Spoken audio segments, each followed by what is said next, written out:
and they're not hiding it anymore.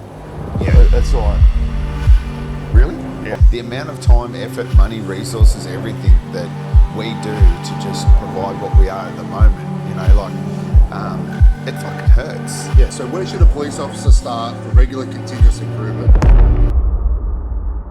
Good morning, guys. We're down here at Blank Check Trading Co. in Rockhampton. They've been kind enough to showcase some of their whiskey for us, which we're going to drink a little bit later. So Gary over here, he's got some runes. Another bunch of legends that come on board and support us for a while now is Runes. These grazing packs that they support, I'm always eating these down at the range, out hunting, no matter what. So big shout out to Runes, absolute legends. And yeah, I suppose we'll get stuck into our Q&A. Thanks to everyone that's chucked in their questions, sent them through, and I hope you like what we're about to go through. If you do, make sure you subscribe, follow, all that good stuff for us. So I'm going to kick it off. All right. Stu, let's just start straight with, where does the name Krieger come from? So it basically, instead of using English, I like the word warrior. So obviously in Germanic it means Krieger. So it was just a simple one as that. Like, I just wanted to have that bit of Nordic, Germanic sort of feel to it. Yeah. Yeah, which is, I thought was just a little bit different at the time, rather than going down this whole tactical road, like, you know, Stu's tactical or whatever it was, like, you know. Just You did have tactical in the name at some stage. Yeah. What was the change from tactical so to industry? The way the world was at the time, in relation to defence and whatnot, a lot of those kind of places don't like the word tactical anymore. Especially when you're trying to get more government contracts and they see the word tactical, they're like, get a bit iffy on it. Yeah, okay. It's not a big deal, but I just thought maybe I should just change that out. And change it over to industries. As well as Google and whatnot don't like the word tactical. Yeah. So trying to do that marketing piece, industries just had a bit of a better feel to it. Was there any real hiccup between changing the names? Nah, none. So Krieger Tactical was never actually a business. It was just a brand I was running out of Scorpion Projects. That's when we started our manufacturing. Then when I decided to change it into the business, and that's when I changed it over to industries. So it was a bit of a hard one trying to figure out a logo for it as well.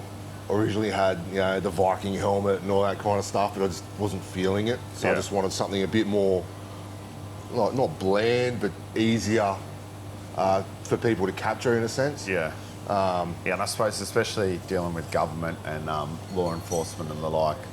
So having tactical with a Viking helmet, you know, you kind of, I just kind of like, I'm going to move away from that. At the time, I'm assuming that was probably when all the war symbols and stuff was starting to be taken down around the place as well. So smart move. So that's where that came from. So I'm not German myself, but just love that whole culture. So excellent.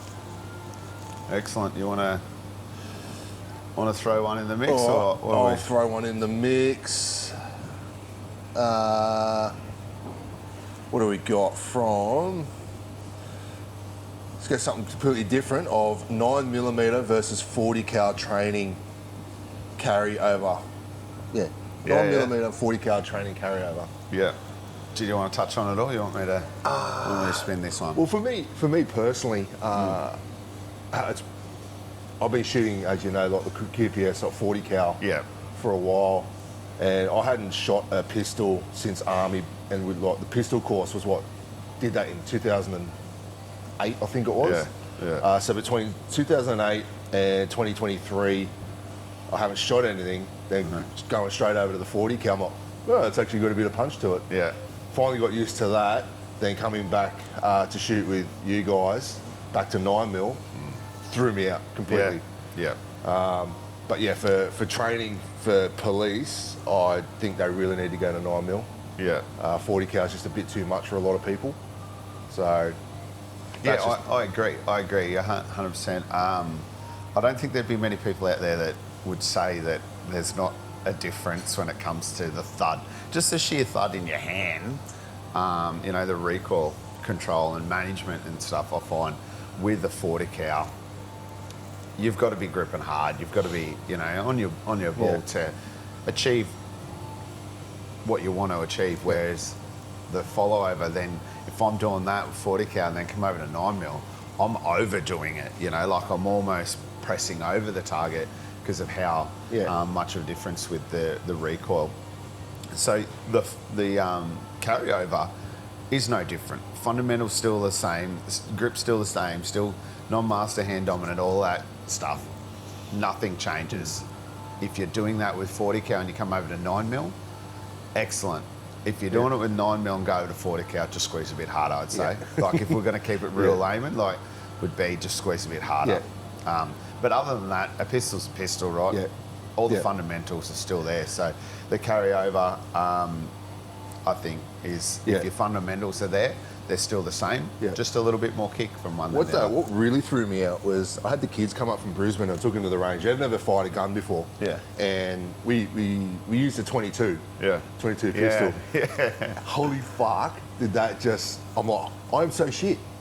I just didn't expect with zero recoil. I was just, whatever.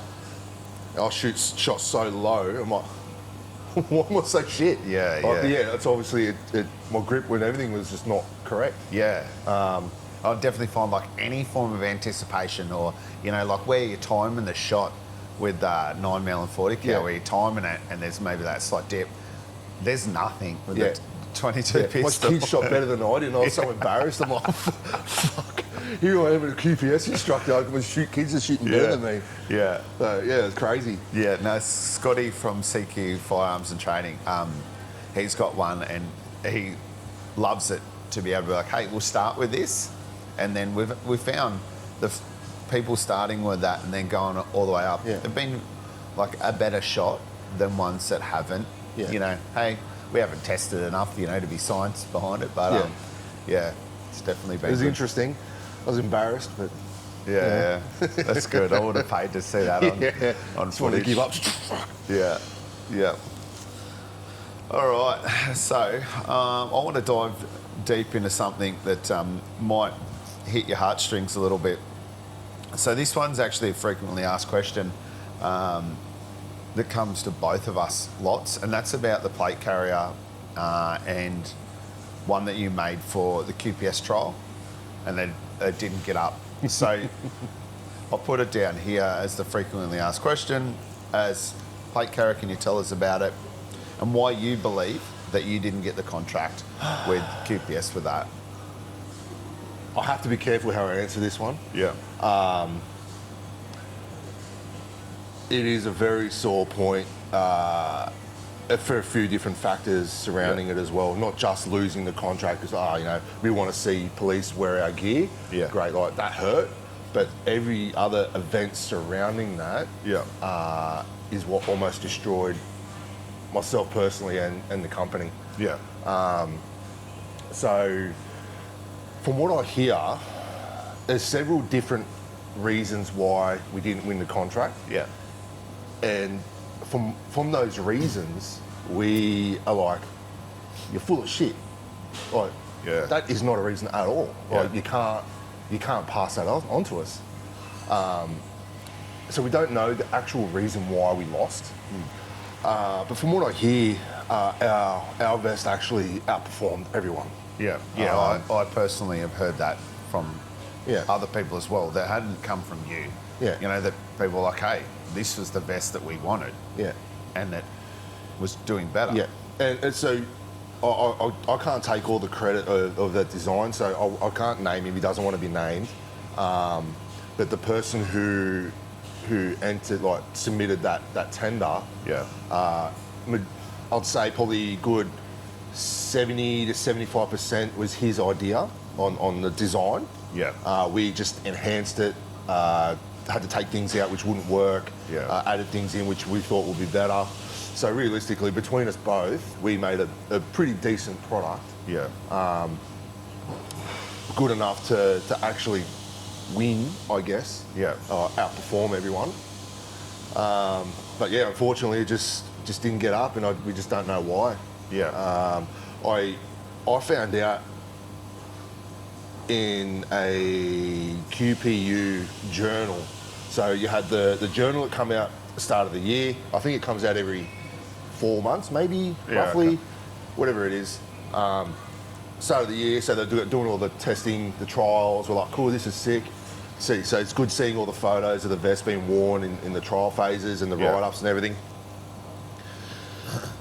Then we waited out. Didn't hear anything at all from QPS procurement, whatnot. Yeah. Then I read the current journal. The journal got released, a new one, and I was reading it, and I'm like, this doesn't sound right. And I was looking at the photos, and ours didn't have any embellishments on it. It just wasn't used in the way that the competitor was used for photos. And I kept reading a bit more, and I'm like, we've lost. Well, we've lost this. What's going on here? So I had to speak to a mate of mine and go, look, can you find out? So he's contacted procurement. They're like, oh yeah, sorry, you didn't win, but you feel free to come in for feedback. Yeah. And that destroyed me. Yeah. So yeah, we invested heavily into that. Yeah. Because we were told we were going to win it. Yeah. So yeah, investment went into it, and just everything went to shit. Yeah, I suppose, like, and that's the biggest thing that, I've got a small business myself, and when things like this occur, and what I don't think big organisations may not see, and then even the people on the outer side, is like the amount of time, effort, money, resources, everything that we do to just provide what we are at the moment, it fucking hurts. Yeah. It hurts. And then when big government do things that, somewhat inconsiderate, hey, we didn't win, cool, but how about you not lead us along, or, heap of different things that really hurts, and people don't see it. Like, people don't see the amount of blood, sweat and tears that go into this shit. Yeah. And, like, I feel you with it. It's like, hey, we didn't win, okay, but there's ways that you can do things that don't crumble people, and government need to know that, big organisations, and then even the general Joe that's just buying our product off the shelf needs to understand that, like, it's not as simple as, hey, you're out of stock, hey, just make us something real quick. Yeah, it's not. Yeah. So, it takes a lot. Yeah, it takes a lot of time. Yeah. And it's like, you'd appreciate the. A hard lesson learnt was, don't do anything until you sign the dotted line or see the money in the bank. Yeah. Look, give all the credit to the competitor. Like, they make a really great product. They market very well. They know what they're doing. They're a big company. They're very successful. Yeah. So I'm not taking anything away from those guys. It just hurt personally, because I know how good the product was, and when we get the feedback of we outperformed everyone. Yeah. What? It is what it is. But unfortunately, governments still do that. Yeah. There's still procurement processes which aren't fair. That are broken. Yeah, they're 100%. broken. Yeah. And we're seeing it, and they're not hiding it anymore. Yeah. It's like, really? Yeah, Like, I've seen one of late, and I'll try to leave it vague enough so I don't get myself in trouble, that it was like, yep, we need this. Oh, it's been secured and is being, out the door within, a matter of 3 weeks. It's like, I know how long it takes to make something, and you can't tell me that you went through that whole process. Yeah. And the first lot of shipment is out the door in 3 weeks without something being broken along the way. And not opening all the samples. Yeah. And not coming back to the supplier and going, how does this actually work? Yeah. They've just gone, oh, yeah, we'll just go through the motions, bangs, and you see it all the time. And there's another one we sat in an industry briefing for, and we were texting each other going, we've got no chance. Yeah. We already know who the winner's going to be. Yeah. It's just like, like, how do you guys keep getting away with this? Yeah, it's a hard one, and we know what's occurring, and there's more people that know what's happening. Yeah. And this shit is going to stop. Like, it has to. We need to go to a better system. Like, US have got a really good system. Yeah. Even the UK's got a really good system. Australia, it's all broken. Yeah. And it's a really tough market to try to get into. We're just fortunate enough with Zoo Blade Works, who'd make a top tier quality blade. Yeah. won at the time was it Land 159, which is now Land 300. Yeah. They won the knife contract. And that was a long process, like a couple of years before they even they got to the sample stage. Then yeah, obviously X amount of time after that to even get the decision. So it was a good, I think it might have been 3 to 4 years in procurement cycle. But we were just fortunate enough that Zoo Blade Works asked us to make the knife pouch, or knife sheath pouch. Yeah. And that's the only way we got into defence. We've made, 17,000 pouches for defence. So That's good. So yeah, trying to get into defence just off our own back is extremely hard, and it's the same with every other government agency in that tender process, in the whole procurement side. We get a lot of obviously individual government units or sections or whatever reaching out and procuring different items that way. But as tenders are the way that most government agencies have to go, it's a tough road. Yeah. Unless you're already in that system, you've already supplied X amount of products over the years. Like it's incredibly hard to break into. Yeah. And I kind of think that might have been one of the QPS reasons as to why we didn't get the plate carrier.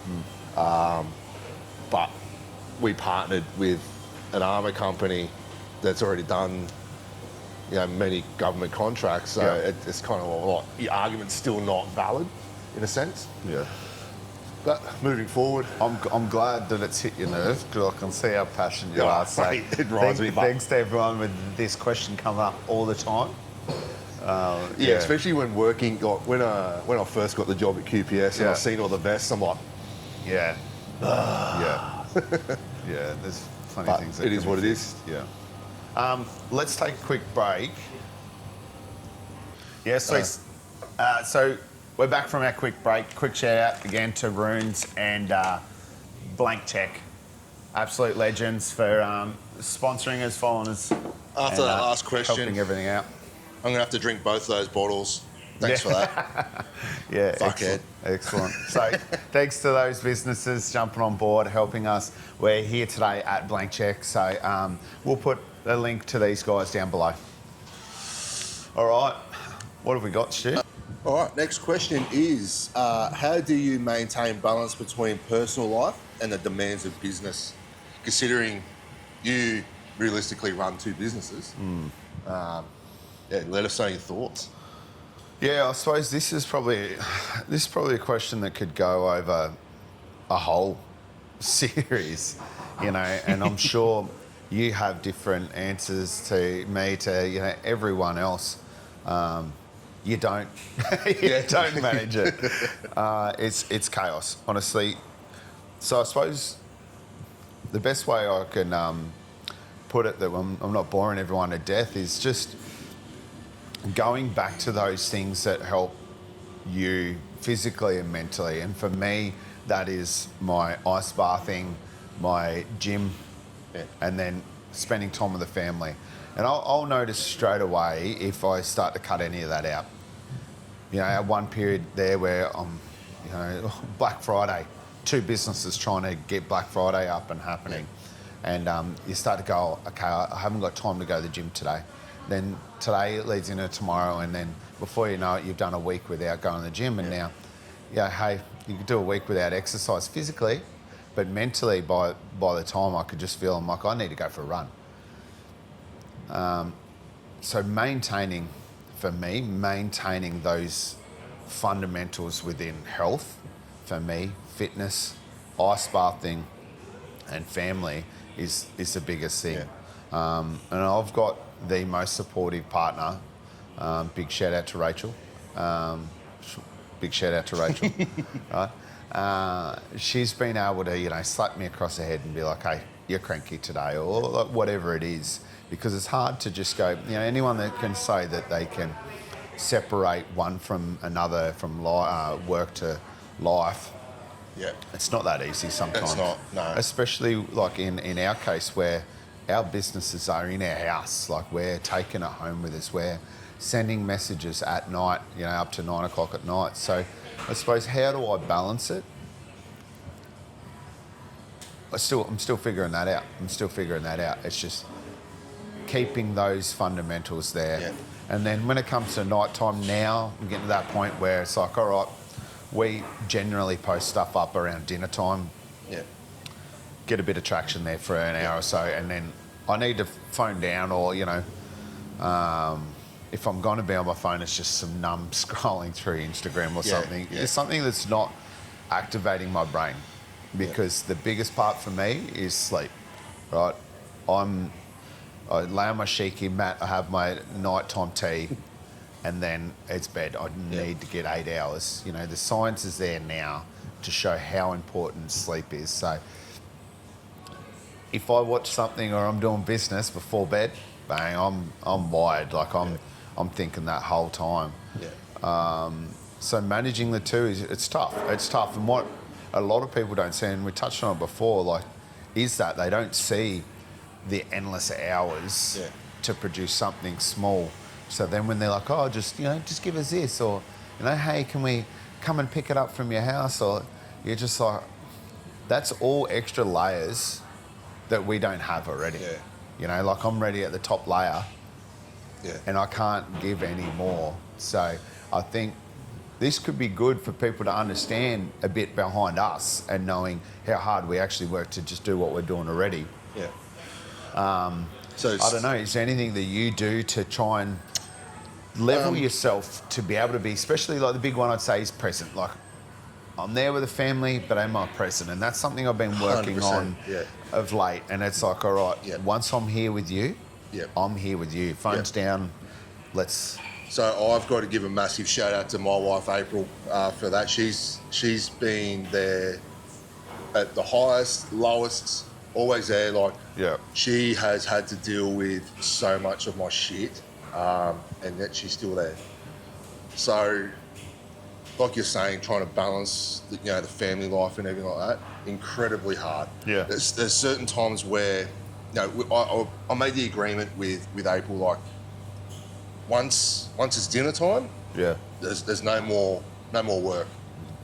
There has to be a couple of times where I'm like, hey, look, sorry, I actually need to do something. That's unfortunate. I try not to, because previously I was working, getting up at 5:30ish, straight to QPS at some time, like at the time, coming home straight on the sewing machine, getting that done, having a quick feed, back on the sewing machine. I just can't. And in between all that, you were, trying to get the postage out.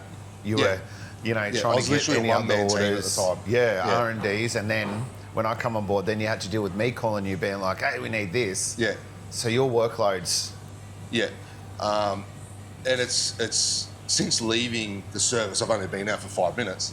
I'm still that busy, but I'm trying to manage it now where I'm getting it done, at least in the school hours, pick up the kids, come back, do a bit more. Then by the time April gets home, we have dinner. That's it. So I don't... A lot of small business owners would understand that 100%. But a lot of people, unfortunately, don't. Which is fine. It's not their problem at the end of the day. We do this because we want to do it. But, it's got to be a time where you make that decision.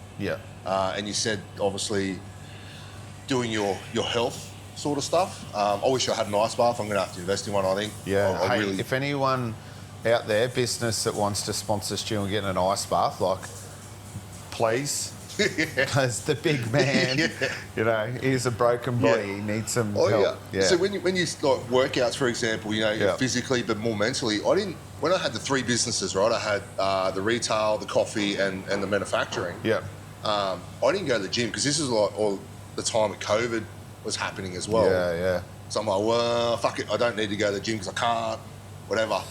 I finally got back into the gym and my mental health just went, spiked. Massively. I haven't been for like 2 weeks at the moment, so I'm like, got to get back to it. Yeah. But just mentally, the gym was just, What would you say What would you say if you could say, like, just one thing, something quick, simple, to get to the gym? Like, is it, for me, like, days you're not motivated to go to the gym, but it's a matter of just going to the gym, So, which will build that motivation, right? No one wants to do something every day. Like, it's hard. Like, you're not just born motivated. Yeah. It's showing up and then guaranteed by the end of the workout you're feeling better, whether Yeah. you know it or not. Yeah. Like, so remember that could you movie tell someone? Friday, and Debo says, "Stop being a bitch and come on." No, I don't. Yeah. I'm like, yeah, stop being a bitch. Yeah. Get to the gym, get it done. Yep. Like, admittedly, sometimes I cut the workout short because I'm like, fuck. Yeah. But at least I've got to do some things, Yep. which is better than nothing. Yeah. But yeah, you got to force yourself to do it sometimes. And it's not always that easy. Like, for me, a lot is, okay, I'm going to drop the kids off at, go get a brew. Wife's dropping the kids off at school, I'm going to go to the gym. But it doesn't always work out that way because something comes up, you're like, fuck, right, I've got to go. So get it out the door. Yep. Then by that time, like, fuck, got to do school run. Yeah. Can't take the kids to the gym. Yep. So I'm like, yeah, there's the day gone. And I don't want to go at night time because that's the family time. But yeah, it's obviously got to manage that better. But yeah, it's a tough one. But yeah, I know it's easy to say, get motivated, but it's essentially what you've got to do. Yeah. And eat. Hey, we're not superhumans here. We're just doing what we can to get shit done. So, in summary, physical health, mental health is how we're going to be able to maintain Yeah. and the work-life balance. So, Yeah. excellent. All right, let's go a quick one, Stu. To you would be. I've seen one here before about your products. Where was it? Yeah, here we go. So, which product has been super popular that surprised you? So, which one product in Krieger that you're like, hey, cool, and it's just performing? IFAC. Yeah. Because I knew like SCE19, right? Yeah. So for those who don't know what SCE19 is, I said quickly, but let's. It's the issued kit for defence, right? Yeah. And they get issued IFAC. So I'm like, yeah, whatever. IFAC for people that don't know. IFAC. Immediate first aid kit or individual first aid kit, however you want to take it. Yeah. That was a big surprise because that one was developed with a medic. Myself being a combat first aider, there was another combat first aider, and we're like, and it was actually a doctor, army doctor. Yeah. A simple product like that, we had like all four of us going, how do we make this like really decent? And yeah, so we managed to do it, and it really surprised me because we sold a lot of them to the military. Then finally, police had caught onto it, and we sell a shit ton of the black ones. Which I didn't expect. Yeah. So it's been really good.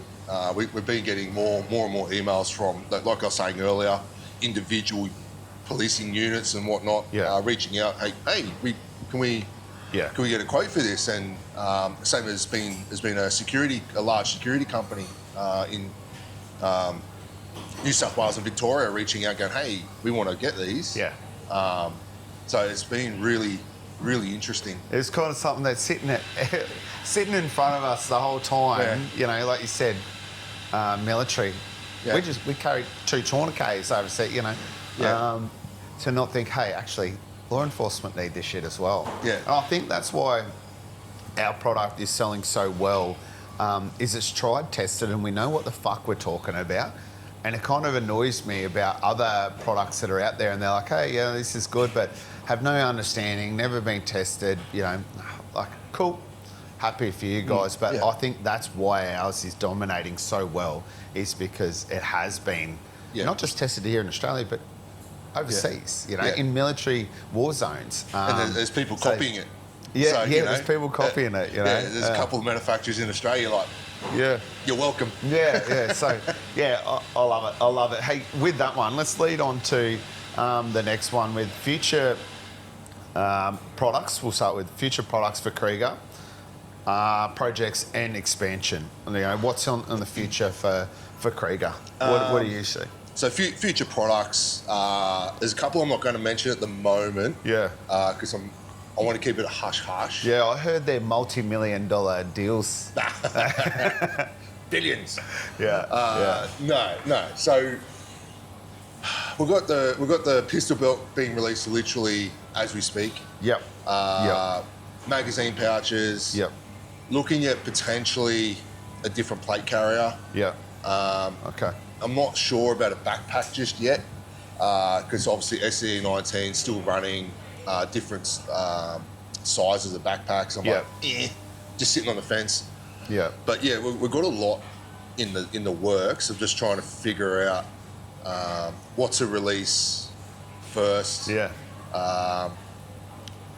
We'll work that out. Yeah, I suppose, I hope people listening will hear this. Drop it in the comments. If you want to see stuff, we don't know what you want, like unless you tell us. Yep. You know, we can only think and pull out stuff that we think we want, right? And then test the shit out of it. So that's what we do all the time, right? Yeah. Like we speak to a lot of people that are serving, whether military, law enforcement, whatever. That's how we develop the product. Yeah. We there's only probably like very few products that we used to do, like a notebook cover, for example. Yeah. We just did off our own backs because fuck, it's a notebook cover. But when it comes to more specialised kit, we pull people in. In that field and go, what do you reckon? Yeah. Give us your thoughts. A lot of quirky ones out there, which you're like, look, you know, you're talking very small numbers. Sorry for the brief interruption. Let's get back into it. Excellent. So, expansion. Is there anything that you want to talk about expansion-wise for the broader audience? What do we, or you want to keep it under hush-hush? What do we? A little bit of both, maybe. Yeah. So obviously, you know, the way we're going, we are going to expand. I'm just not going to release the details as to how or what it is. But hey, if you guys have got any thoughts on what you want to see us expand into, please let us know. Yeah, I suppose a couple of ones that people should be aware of. We've got Gators Australia coming on board. Yeah, product-wise, Yeah, product-wise. So that's an expansion in a way. Belleville, we're looking at the expansion there. So got a couple of big name brands, items coming in that we'll be stocking. So that in itself's quite a big expansion for us. So those brands. I think everything else, hey, just keep your eyes peeled because we've got a lot of wheels in motion, that's for sure. Yeah. All right, on to the next one. What have we got here? So it'll be my turn, would it? What do you go? All right. Yep. So we touched on it a little bit earlier about health and fitness. But where should a police officer start for irregular continuous improvement? Sorry, regular. Jesus, I need my glasses, man. So where should a police officer start for regular continuous improvement? Yeah. We'll go from there. Yeah, from our legend at Armaco. We touched on it on another episode, but starting off with your health. Health to start off with. There's a lot more science behind it, and there's a heap of legends out there that'll be able to dive in with it further than what I will right now. But essentially, you know, the more capacity your brain is able to take, you know, the fitter you are, the healthier you are, the mental clarity, the better you're going to be. So let's lean on away from the fitness side of the house, because obviously fitness and being able to do your job, we've covered. Let's go towards continuous improvement now. Something that costs no money in a skill and a hard skill. Let's talk about weapons. All right, it's dry fire. All right, dry fire is probably like one of the greatest tools that costs absolutely $0, and it's something that everyone pays off. Everyone all the time. The amount of times that you go to the range and people will look at me like, "What are you doing over there? Like just dry firing." No shit. Like, I prefer to waste those reps if I'm stuffing up before I'm putting money down range, okay? So I think for continuous improvement, If you're carrying a sidearm, there should be no reason why you can't have that sidearm and practice dry fire in your job at all. You know, there's safe ways to achieve this, which I'll let you run with that. But I think continuous improvement would be weapons dry fire drills. Even a pen, click pen. A click pen? Yeah, for trigger manipulation, you go click, click, click, click. Hey, if you want to listen to Stu's trigger It's manipulation... not my thing. I got taught that. Scotty even said it yesterday. And then go to a bit of combat-related stuff. You know, if that's boxing, if that's BJJ, whatever, for law enforcement, you're kidding yourself if you think that you're not going to be assaulted in some kind of manner starting in those jobs. The better your skill level is, if you have to use it or not, I'd prefer to be over-qualified and competent and not need to ever use it than have my level too low and, you know, not. So I think regular, continuous stuff would be dry fire, you know, once a week would be outstanding. And then health overall, ensure that you're working on your health, physical and mental. And then, get around a bit of physicality for both females and males, you know? So I'm keeping that one short because I think you can dive into so many areas. I'd recommend everyone out there that's listening, jump over to Armorco on Instagram. We might even put his thing down below. This legend's putting out a lot of good content, and he may even dive deeper into some drills that you can do for self-development as well. So have a look over there. Let's talk about... So this is probably one that gets mentioned a lot. Why did Stu and I start Krieger? So that's a bit of a misunderstanding, I suppose, and we'll redirect. So Lockie is the owner, the manager, he's Krieger, and then I've come on board with Stu. Why have I come on board? Why have you... Tell the audience why you brought me on board, I suppose. Well, in all seriousness, I struggled. I struggled to wear every single hat at the company. Yeah. And for what you do for Kennedy, all your meta ads, your marketing stuff, I have no idea about. So then obviously that's where you come on board and you know yourself what we're about. Yeah. You know, you're ex-Army, ex-SF, QPS, so you have a very deep understanding of kit itself and how to market it to our audience, essentially. Yeah. So it's been good to do that. It's taken a lot off me to be able to focus on all the products and what I need to do within the business, and you do what you need to do. Yeah. You're a pain in my ass, wanting shit all the time. Welcome. But fuck. But yeah, it's good. Like it's you know, it's getting us to where we need to be. So yeah, it's. So I'll probably bring it back to me and like why I've come across on the Krieger. Now, what a lot of people may not know, I've mentioned it here and there, but when I went for selection to go over to SASR, Lockie actually built my everything as far as my belt kit, my pack, everything that was not issued. Lockie's business built for me. Obviously, I passed selection and got picked up in the end, and proof was in the pudding there. It passed one of the hardest tests that anyone's going to do within Australia, hey, potentially even the world, right, when it comes to military. And their gear lived up to it. And then while I was over there, we actually collabed to do what is one of our best-selling designs, being our dumpy, our dump pouch. You know, the inners, yada, yada, you'll see it. So we've actually worked together for quite a while indirectly in that space, building products. And I've seen firsthand the quality and what it can do. So me coming on board was kind of like a natural evolution without even knowing about it. So I've been able to come and provide input that others may not, as well as all the other marketing side of the house. Yeah. So I hope that clears a bit up for people that, you know, where we sit with stuff is, you know, the big man is the boss. And, hey, I'm just trying to make him look good. All right, what else have we got on here? We must be running close to Yep.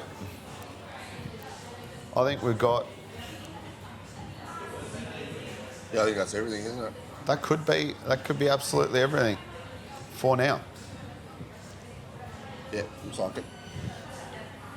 Yeah, cool. So that's wrapped up. That's wrapped up the questions for this Q&A. Hey, we've had to cut it down. We were flooded with a heap of questions, however timeline's right.